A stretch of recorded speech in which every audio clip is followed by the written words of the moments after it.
You ask Tiger to calculate. This deals with linear inequalities with one unknown.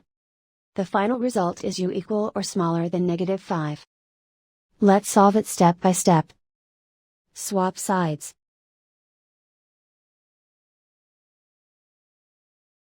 Isolate the u.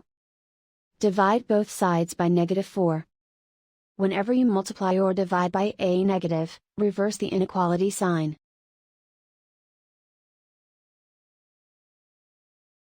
Cancel out the negatives.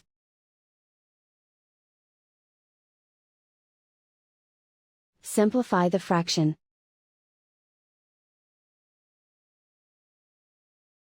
Move the negative sign from the denominator to the numerator.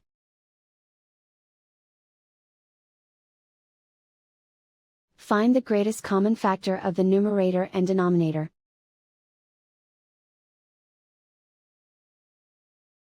Factor out and cancel the greatest common factor.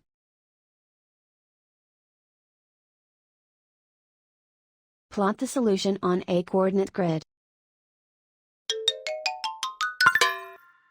And so the final result is u equal or smaller than -5.